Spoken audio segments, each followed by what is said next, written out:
जिस मंत्री को अदालत में पेश होना था वो मंत्री राजभवन जा रहे हैं, जिस मंत्री को शिक्षा मंत्री होना था उस मंत्री के पास से 20 कारतूस मिला था दिल्ली के एयरपोर्ट पे। तो मुझे लगता है कि इस मंत्रालय का, इस मंत्रिमंडल का जो ट्रैक रिकॉर्ड है ये आज नहीं तो कल हम सबके सामने होगा। और जिस प्रकार बिहार की 12 करोड़ आवाम के साथ जो धोखा किया है नीतीश कुमार जी ने, इसका जवाब उनको जल्द से जल्द मिलेगा। लालू जी बोलते हैं 2024 में मोदी को हटाना है और बोलते हैं जो सुशील मोदी है ये बहुत बड़ा झूठा रही है। 14 से तो वही बोल रहे हैं। 14 में कितने सांसद आए थे लालू जी के? 14 छोड़ी 19 में कितने सांसद आए थे लालू जी के? ठीक है, विधानसभा में आपकी पार्टी ने अच्छा किया है, लेकिन दिल्ली में आपके कितने प्रतिनिधि हैं, दिल्ली में आपके कितने सांसद हैं, ये अब तथ्य है और आप इससे भाग नहीं सकते हैं।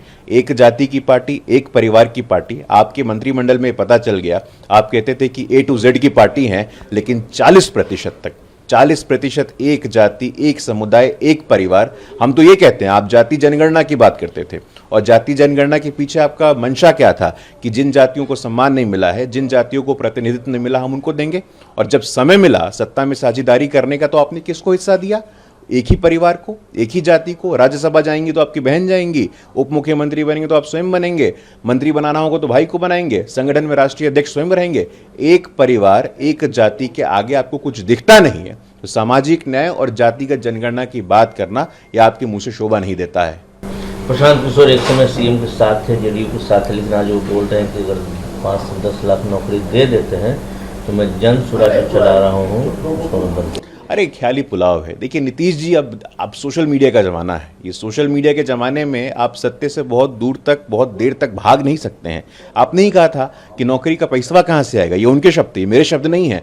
मंच पर उन्होंने कहा था कि पैसा कहाँ से आएगा, आसमान से आएगा कि लालू जी जेल से भेजेंगे, और अब इसी से पलट मार रहे हैं। देखिए हमको तो लगता है कि जो सड़क पे यूटर्न लगा रहता है, अब यूटर्न का फोटो हटा करके नीतीश जी का फोटो लगा देना चाहिए कि आगे से यूटर्न लेना है या यूटर्न नहीं लेना है। इस प्रकार की उनकी छवि हो गई है। तो मुझे लगता है उनकी बातों में अब कोई दम नहीं है और सरकारी नौकरी देना, रोजगार देना, बिहार में सुरक्षा व्यवस्था सुनिश्चित करना अब उनके बस की बात नहीं है। और की बात कर लें, पटना में दिन दहाड़े गोली मार दी जाती है, मामला जो भी हो, लेकिन गोली तो मारी जाती है।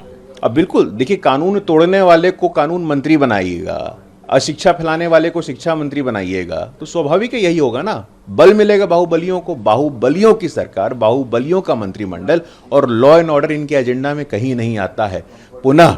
और मुझे तो डर लग रहा है कि बिहार में वो जंगल राज के दिन जब हम लोग बड़े हुए थे, जिस जंगल राज में, वो पुनः वापस आने वाला है।